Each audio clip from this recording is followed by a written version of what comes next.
A presença dos portugueses no Brasil se iniciou logo após o descobrimento, quando a esquadra de Cabral deixou para trás 2 de seus tripulantes, para conviver e aprender mais sobre os habitantes locais.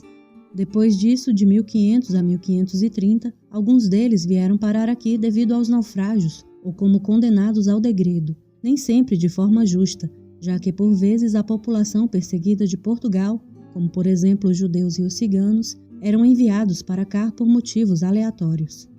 Mas apenas quando a coroa portuguesa foi ameaçada pelo comércio de pau-brasil iniciado por outros países europeus, sentiu a necessidade de iniciar o povoamento destas terras.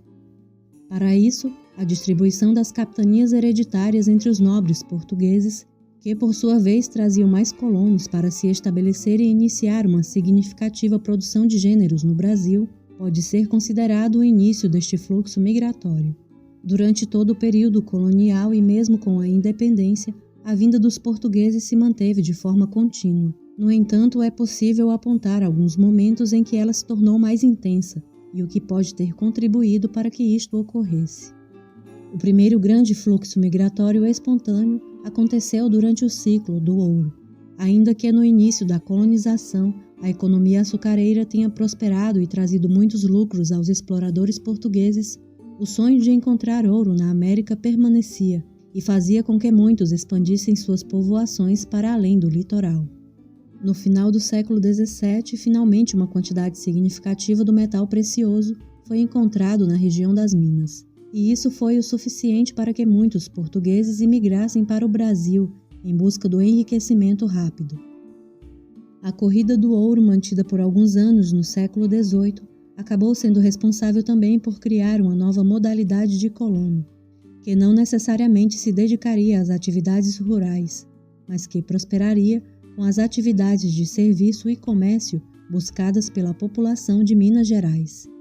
Foi a partir desta época que o português começou a se sobressair ao tupi como idioma mais falado na colônia, e que regiões inteiras de Portugal viram sua população diminuir drasticamente.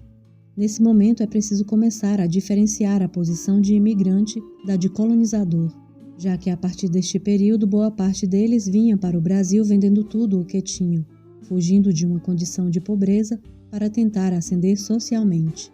Durante os séculos seguintes, não foram raros os relatos dos que padeceram em situação de miséria no Brasil e tentaram voltar a seu país com a ajuda das autoridades portuguesas. Em 1808, com a invasão das tropas napoleônicas em Lisboa, a família real e alguns milhares de nobres e empregados fugiram para o Brasil. No Rio de Janeiro, a influência lusitana passou a ser sentida nas ruas, na arquitetura das casas e em vários outros lugares onde os portugueses se tornaram parte da administração do país. Enquanto estava no Brasil, Dom João transformou a colônia em reino, e a população de Portugal acabou padecendo das consequências tanto da guerra para expulsar os franceses, quanto do fim do pacto colonial. Assim, muitos continuaram a vir para cá mesmo após a independência, alguns montando seus próprios negócios e outros sendo incluídos na experiência do trabalho de parceria iniciado nas fazendas. No século XX, a imigração de portugueses ocorreu em parte por questões econômicas e em parte devido às crises político-administrativas que marcaram a história da Europa. Nos anos que antecederam a Primeira Grande Guerra, o Brasil recebeu vários portugueses que em seu país não encontravam trabalho nem no campo e nem nas cidades. Portugal passava por uma instabilidade política e econômica que eram reflexos dos conflitos ocorridos antes da proclamação de sua república em 1910. Os imigrantes portugueses deste período foram empregados nas fazendas, mas muitos também acabaram se juntando aos italianos nos centros urbanos, trabalhando nas fábricas que surgiam ou criando seus próprios negócios. Após a Primeira Guerra, os picos de imigração ocorridos entre os anos de 1926 a 1930 coincidiram com o início de um regime autoritário que pôs fim à República. E na década de 30 foi a vez de Getúlio Vargas impor restrições para a entrada de imigrantes no Brasil, o que diminuiria drasticamente a vinda dos lusitanos para cá. A retomada do fluxo migratório se deu somente na década de 50 e foi marcada também pela assinatura entre Portugal e Brasil de um tratado que estabelecia a igualdade de tratamento entre seus cidadãos. Dos portugueses, nós herdamos o idioma e alguns costumes que, em simbiose com o das populações indígena e africana, acabaram contribuindo para a formação da essência do que se pode chamar de povo brasileiro.